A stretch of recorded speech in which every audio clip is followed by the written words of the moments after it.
Uma boa noite a todos, então. Antes de mais nada, eu gostaria de pedir o amparo, e o apoio desses irmãos que nos guiam aqui na casa, nos trabalhos da noite, para que as nossas palavras não desviem e estejam alinhadas com os propósitos que eles prepararam para todos nós, que a gente possa seguir o caminho trilhado por eles. Então, aí como o Carlos falou, eu vou tentar conversar essa noite sobre Deus. É um tema que é bastante extenso e que nunca vai ter fim, Para nós, existências terão e nós não vamos conseguir encerrar os assuntos sobre ele. Então, eu vou me aventurar um pouquinho também nesse caminho. Tá? A revelação, da verdade da vida, ela vem sendo trazida para a humanidade já há muito tempo em etapas. Essas etapas elas vão sendo traçadas conforme a capacidade que a gente tem de compreendê-las, conforme a nossa maturidade. E assim também vem sendo feito com a nossa concepção e a nossa capacidade de saber sobre Deus. Começou lá com os hebreus. Então, Emmanuel, no livro A Caminho da Luz, ele vai dizer que os hebreus, daqueles grupos que foram os degredados, que vieram compor aqui uma parte da humanidade terrestre, eles eram intelectualmente muito desenvolvidos, muito inteligentes, mas eles ainda tinham muito débito do ponto de vista moral. Eles ainda eram fracos do ponto de vista moral. Então, para esse grupo, foi dada a difícil tarefa de implantar na humanidade a ideia do Deus único, do monoteísmo. Então, aquele momento, o contexto da época era predominantemente politeísta. Então, fenômenos da natureza, pessoas eram tidas como deuses. Então, era a criatura no lugar do Criador, Então, os hebreus eles têm essa missão árdua de implantar a ideia monoteísta. E o monoteísmo, com o Deus único, com o Deus Criador, o Eterno, foi a ideia que eles trouxeram e, felizmente, deixaram firmemente esse legado, Permanece até hoje, a gente vai acompanhando os judeus aí nas religiões atuais, que seguem, que tem esse segmento, a firme ideia do monoteísmo. Isso foi muito importante e a gente tem que ter muito respeito para todos eles, com relação a isso. Mas ainda teve uma certa fraqueza, por conta do homem, nós todos temos as nossas fraquezas. Então, a gente acabou dando mais importância para algumas coisas exteriores e acabou deixando o essencial de lado, Como se a gente comesse a casca da banana e jogasse o fruto fora. Então, eles também tiveram esses equívocos e acabaram dando mais importância para o que era externo, para o culto, sutil e externo, o fútil, no caso. E acabaram se desvirtuando um pouco das essências, desse ensinamento. Tinham a ideia de um Deus irado, de um Deus invejoso, de um Deus que castigava, que devia ser temido, amado, mas temido. Até pelo contexto em que viviam, eram escravos em certo momento, habitavam, regiões árduas, sempre com trabalhos duros. Então, fez com que eles tivessem essa ideia. E assim foi levado, num contexto até quando o próprio governador espiritual do orbe se encarnou e veio completar essa ideia. Então, Jesus, naquele momento em que esteve presente conosco, ele, de maneira alguma, ele corrige, essa ideia. Ele, na verdade, ele completa, porque ele mantém a ideia do Deus Criador, ele mantém a ideia do Deus único, ele mantém a ideia do Deus eterno, mas ele completa e chama Deus de Pai. Ele diz que é o Pai que cria, que é o Pai que educa, que é o Pai que ama, que é o Pai justo. Ele ensina, no exemplo dele, o caminho para nos aproximarmos desse Pai. Porque a verdade é assim, a nossa relação, a nossa comunhão com Deus ela pode ser entendida como, vamos fazer uma relação bem simples assim, né? Como uma banda larga de internet. Deus, ele tem uma transmissão de infinitos megas, né? Infinitos megas. E a nossa capacidade de captar ainda está na internet de escada. A gente ainda está bem lá atrás, né? E Jesus, então, ele vem ampliar essa visão.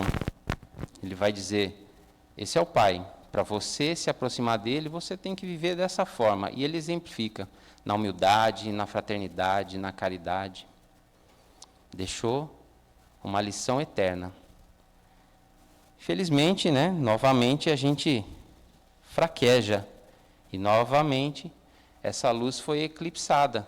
Ela teve uma obscuridade por um grande tempo, né? Novamente, os cultos exteriores, eles dominaram, os interesses, eles dominaram. E o homem, de certa forma, deturpou essa ideia de Deus. Ele deu uma imagem, né? Com a sua visão limitada, ele também limitou. Ele limitou Deus. Deu uma imagem humana, com o Senhor de barbas, né, cabelos brancos, sentado num trono ali, localizado no céu, que estava ali contemplando e julgando, apontando, condenando. E essa foi a imagem tida por bastante tempo. Bastante tempo se seguiu para que houvesse novamente alguém que trouxesse uma renovação, né? E então, a partir de um momento, os espíritos, né, a pleiade de Jesus, a seu comando, logicamente, renova a nossa ideia através do espiritismo. Então, o mensageiro encarnado, né, Allan Kardec, incumbido dessa difícil tarefa de pegar todos esses ensinamentos que os espíritos trouxeram e codificá-los em obras que a gente pudesse levar para a vida. E foi feito, né? Assim foi feito. E a concepção que o Espiritismo nos traz de Deus, ela também de forma alguma revogou o que já havia sido dito. Ela novamente completou, né? Então, sim, é o Deus criador de tudo, sim, é o Deus único, é eterno, é o Pai, mas Ele é o Pai que educa. Ele é o Pai que lhe dá a oportunidade de crescimento através do mérito, através da sua capacidade de trabalhar em você mesmo para crescer. Então o Espiritismo, ele avança um pouco nessa ideia e dá uma condição maior da nossa compreensão sobre Deus. E assim, se seguindo. Até o momento em que Kardec traz através da questão de número 13, né, do Livro dos Espíritos, a todos nós conhecemos, né, quando ele pergunta que é Deus, é nos dito que é a inteligência suprema, a causa primária de todas as coisas. Até por isso, eu optei por falar de Deus no início, né, o início de uma nova etapa, o início de qualquer coisa que vamos fazer, qualquer ciclo, ele deveria começar pelo princípio, né? O princípio das coisas sempre é Deus, é sempre onde começa, é sempre onde nos firmamos. Então, Kardec, a partir da pergunta 1, ele desenvolve esse tema de uma forma bastante racional. Como grande pedagogo e professor que era, né? Na pergunta 13, ele traz alguns atributos. Ele diz assim, se Deus é Deus, ele tem que ter algumas características como essas aqui. Lógico que ele fez de uma maneira muito didática, né? Uma maneira para compreendermos de fato. Então ele diz, é soberanamente justo e bom, ele é eterno, ele é amoroso, e dá várias características, né? Sem as quais ele diz, não seria Deus, né? Que são características que elas se prolongam ao infinito, né? Elas seguem sem a nossa capacidade de compreender o final delas, né? Então, como eu falei, é mais para nosso entendimento, porque não tem como você fazer uma distinção de onde termina a misericórdia e de onde começa a justiça divina. Está tudo junto. É uma amálgama que a gente não consegue fazer essa separação. por mais que, né, tentemos, impossível. É o ser perfeito, é único. E todas essas características, elas tendem à perfeição, né? Mas ainda assim, para a compreensão até agora, poderia ficar, de certa forma, abstrato para a compreensão, né? São ideias que talvez devêssemos crer pelo que ouvimos, pelo que estudamos, né? Então, para isso eu queria chamar a atenção, e agora fazendo uma inversão aí, né? Eu queria chamar a atenção para a pergunta de número 4. Na pergunta de número 4, ele diz assim: onde se pode encontrar a prova da existência de Deus? Então, aí já não partimos mais da ideia, já estamos buscando satisfazer os nossos sentidos, né? Satisfazer a nossa limitação, né? Mas, ainda assim, os espíritos, eles atendem e eles respondem: num axioma que aplicais às vossas ciências. Então, uma coisa que vocês já sabem, vocês já falam isso, vocês só não prestam atenção. Não há efeito sem causa. Então, se tem calor, tem fonte de calor. Se tem luz, tem fonte de luz. Se tem causa, né, se tem efeito, tem causa. Procurai a causa de tudo o que não é obra do homem, e a vossa razão responderá. Então, eles estão dizendo assim: olha a sua volta. Tudo o que você vê que não foi o homem que fez, foi Deus que fez. E aí a gente vê a grandiosidade dessa obra. E a gente se perde um pouquinho mais. Porque é muita coisa para a gente, né, compreender e atender. Mas vamos tentar mais um pouquinho aqui.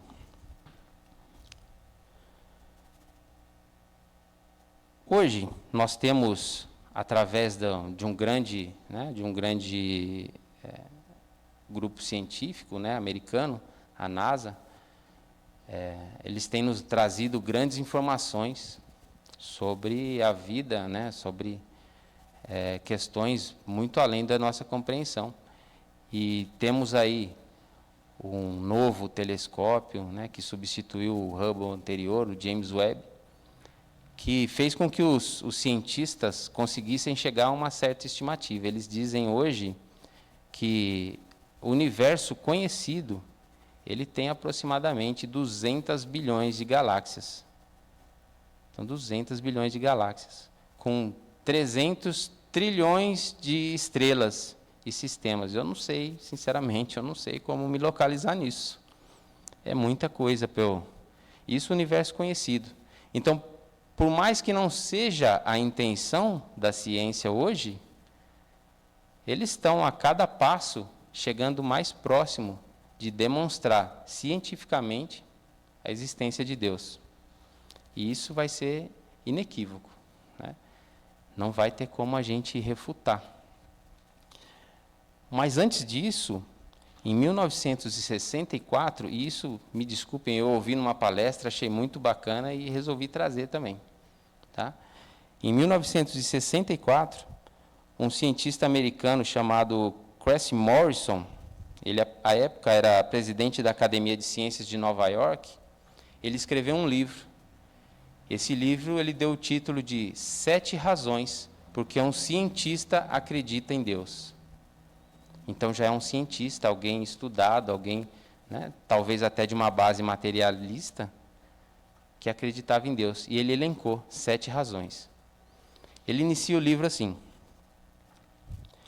ainda estamos no amanhecer da era científica, em 1964. Ainda estamos no amanhecer da era científica, e cada aumento de luz revela mais brilhantemente a obra de um Criador inteligente. Fizemos descobertas estupendas. Com um espírito de humildade científica e de fé fundamentada no conhecimento, estamos nos aproximando cada vez mais de uma consciência sobre Deus. Então, ele já deu esse caminho. Ele falou: a ciência vai mostrar. Sem ela querer, ela vai mostrar. Tomara que ela queira, né? Que aí fica mais rápido até. E a partir daí ele enumera então as 7 razões. Me desculpem, eu vou ler porque né, não consegui guardá-las, né, todas. Então, a primeira razão, ele diz, é pela lei da matemática inabalável. Então, ele trabalha dentro das probabilidades. Ele fala assim, pega 10 moedas. Nessas 10 moedas, você enumera de 1 a 10. Põe no bolso, chacoalha, tira uma. Devolve a moeda, chacoalha, tira a segunda. Devolve, chacoalha, tira a terceira. Ele fala que as chances de você tirar a sequência de 1 a 10 é de 1 em 100 bilhões. Então, essa é a condição ideal. 1 em 100 bilhões. Imagine, então, a condição ideal para você dar condições de vida. Da vida se manifestar, da vida se desenvolver. Então, ele fala assim, existe uma engenharia extremamente inteligente por trás de tudo que existe. O acaso não pode ter criado isso. Já, né, se alinhou com o que Allan Kardec já tinha dito. E aí ele dá exemplos, ele fala, por exemplo, a distância do Sol para a Terra. A distância é exata para manter o calor adequado para a vida. O tempo que a Terra gira no próprio eixo. Esse movimento de rotação da Terra. Ele tem o tempo adequado, porque se ele passa muito tempo durante o dia, pode ser que o Sol queimasse vegetais e vidas mais sensíveis. E se ele também passa muito tempo com noite, congela. Ele diz sobre a Lua, ele fala, se a Lua estivesse mais próxima, as marés seriam tão altas que talvez inundassem as cidades litorâneas. Então, tudo ele vai apontando como condições adequadas. Ele fala o oceano. Se o oceano tivesse alguns metros a mais de profundidade, todo o oxigênio e o gás carbônico da atmosfera seriam absorvidos pela água, sem vida. Então, a probabilidade de o acaso ter criado todas essas condições, impossível.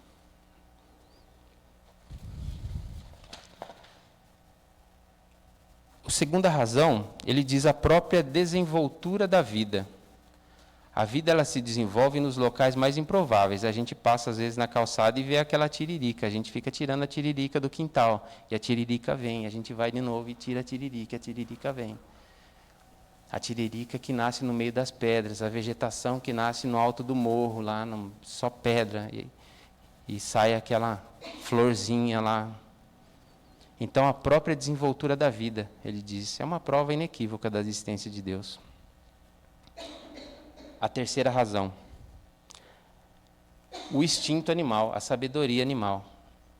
O animal, ele sabe exatamente o que ele precisa para sobreviver. Ele sabe o que ele precisa, o que ele come, o que ele deve, onde ele se abriga.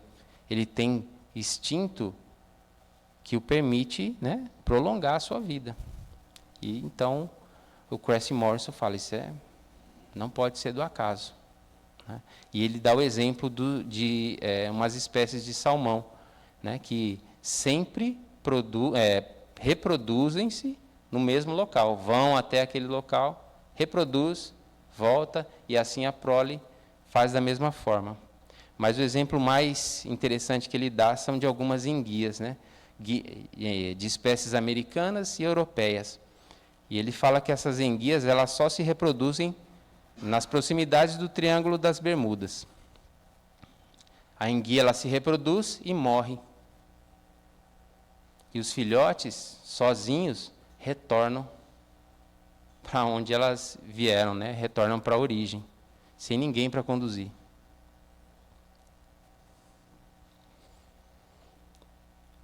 O quarto, a razão do homem.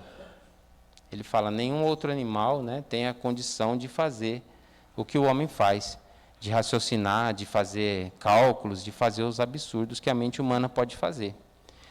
E ele, de uma forma bastante poética até, ele diz assim, ó, o instinto é como uma música de uma nota, bela, mas limitada. O cérebro humano, No entanto, contém todas as notas de todos os instrumentos de uma orquestra. Então, ele enaltece essa capacidade da razão humana. O quinto, ele fala sobre os genes. Aí ele já entrou na parte da genética. Ele fala, são tão pequenos e proporcionam tantas condições de vida. Se você juntasse, e aqui as palavras dele, né? Se você juntasse todos os genes de todos os humanos, né? Em um só recipiente, daria um dedal. Né? Ele dá o exemplo do dedal de costura. De tão pequenos que são, mas de tão importantes para a vida. O sexto, a economia da natureza. O predatismo, ele se limita ao necessário.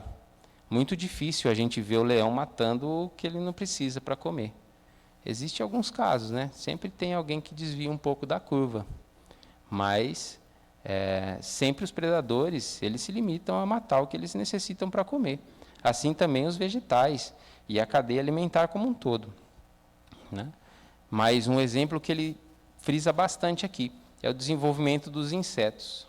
Os insetos eles se desenvolvem tão rápido que, se não houvesse um mecanismo, né, de contrapeso a isso, eles seriam maiores do que o humano. Então, o inseto ele atinge um certo ponto da sua desenvoltura e a própria estrutura do corpo dele faz com que ele, né, não consiga continuar e ele morre. Se tiver algum biólogo aí, por favor, me corrija se eu estiver falando alguma asneira. Tá? Acho que o cientista acertou nisso aqui. E o sétimo, a própria capacidade do homem de conceber a ideia de Deus. E nisso Allan Kardec também obteve essa resposta, que a ideia de Deus no homem ela é inata. Trazemos conosco já antes mesmo de reencarnarmos. A gente tem essa ideia, tem essa concepção, mesmo sem alguém ter avisado, né? A gente já traz isso aí. Tantos outros, inclusive de outras, né, de outras formações, de outras ideias religiosas, também professam a mesma coisa. Vemos tribos tão primitivas tendo ideias fortes do ponto de vista religioso, embora rudimentares, mas já primando pelos cultos religiosos. Então, a ideia do divino ela é inata. E foi o sétimo motivo que ele elencou. Não bastasse, né, tanta informação já a esse respeito, tem um caso bastante interessante do próprio Chico Xavier. Chico Xavier ele conta que em um dia na casa dele com Emmanuel, né, o seu Milton conheceu e deve falar melhor para nós. Diz que ele perguntava para Emmanuel sobre Jesus, sobre Deus. E Emmanuel tentando, né? Calma, meu filho, calma. Você ainda não tem condições. Fala, se o Chico não tem condições, eu. Mas vamos lá. Então, ele insistindo, chega um ponto que Emmanuel já disse, então tá bom, você quer saber, vem cá, vamos lá. Traz ele, desdobra, né? E nesse desdobramento, ele diz nesse livro, o livro chama A Era do Espírito. Tá? Se depois o pessoal quiser, a gente passa o nome direitinho. Então ele diz que Emmanuel abre à frente dele uma tela, como um cinema. E ele se vê saindo da Terra. Ele se vê passando pelo Sol. Ele se vê saindo do sistema. Ele se vê saindo da galáxia, ele vê a Via Láctea, ele vê as outras galáxias ao redor. E vai se indo, vai se indo, e vai se indo até o momento que ele fala, chega, não consigo mais. Não dá mais para mim. Cansei. Então ele termina assim, esse trecho do livro. Então, a minha cabeça ficou cansada e eu pedi para voltar, como se tivesse saído de um foguete da Terra e me perdesse pelo espaço afora, e sentisse uma vontade louca de voltar a ser gente e ficar outra vez no meu lugar. Porque tudo está dentro da ordem divina, cada mundo, cada sistema, cada galáxia, orientado sempre por inteligências divinas, e Deus para lá de tudo isso. Então ele viu tudo aquilo, ficou perdido, e Deus ainda estava para lá de tudo isso. Sem que possamos fazer-lhe uma definição a respeito. Senti uma vontade enorme de voltar para minha cama e tomar um café quente. Vou tomar um café para ver se dá uma equilibrada no sistema. Então, tudo isso apontando para Deus. Na obra Gênesis ainda, Kardec vai trazer de uma forma bastante racional, né, sem misticismo, sem fictismo, como essa onipresença, como Deus consegue estar com todos e em todos ao mesmo tempo. Ele vai dizer o seguinte: Deus se utiliza de um fluido. Algumas vezes nós vamos ouvir fluido cósmico, fluido universal, né? Tem algumas outras variações, e isso não importa nesse momento. Uma outra conversa a gente, né, fala sobre os fluidos, que é bastante importante também. Mas o que a gente tem que entender aqui é que nós estamos imersos. A imagem que ele dá nessa, né, como exemplo disso aqui é que como se estivéssemos num oceano. Estamos imersos nesse fluido divino. É um fluido inteligente, e é como Deus se mantém em constante contato com toda a sua obra. É como a gente também consegue, né, uns com os outros, mantermos em contato, ainda que por enquanto não temos condições de perceber isso. Mas vai chegar o tempo disso aí. Então Kardec diz assim: seja ou não assim, no que concerne ao pensamento de Deus, isto é, o pensamento que Deus atue diretamente ou por intermédio de um fluido para facilitar a nossa inteligência. Figuramo-lo sob a forma concreta de um fluido inteligente que enche o universo infinito. Então estamos imersos nesse fluido. É por onde a gente se conecta com o nosso Pai. Isso a gente faz questão de trazer para tirar aquela ideia, né, de localizar Deus. Ah, Deus está ali no céu. Deus está em tudo. Deus está em qualquer lugar. Deus está em todos. Então ele termina assim: nenhum ser haverá, por mais ínfimo que o suponhamos, que não esteja saturado dele. Achamo-nos, então, constantemente em presença da divindade. Nenhuma das nossas ações lhe podemos subtrair ao olhar. Aí me pegou, porque não tem mais o escondidinho. Não dá para fazer sem ele saber. Né? Deus está sempre olhando para nós. É o famoso Big Brother, né? Não pode fazer a propaganda, mas é isso. É o famoso Big Brother. A gente está sempre sendo filmado por Deus. O nosso pensamento está em contato ininterrupto com o seu pensamento, havendo, pois, razão para dizer-se que Deus vê os mais profundos refolhos do nosso coração. Estamos nele, como ele está em nós, segundo a palavra do próprio Cristo. Jesus já tinha dito para a gente, né? Já foi reproduzido isso no Evangelho de João. Para estabelecer a solicitude a todas as criaturas, não precisa Deus lançar o olhar do alto da imensidão. As nossas preces, para que Ele as ouça, não precisam transpor o espaço, nem ser dita com voz retumbante, pois que estamos sempre ao seu lado. Os nossos pensamentos repercutem nele. Os nossos pensamentos são como os sons de sinos, que se fazem vibrar todas as moléculas do ar ambiente. Jesus também já tinha falado isso para a gente.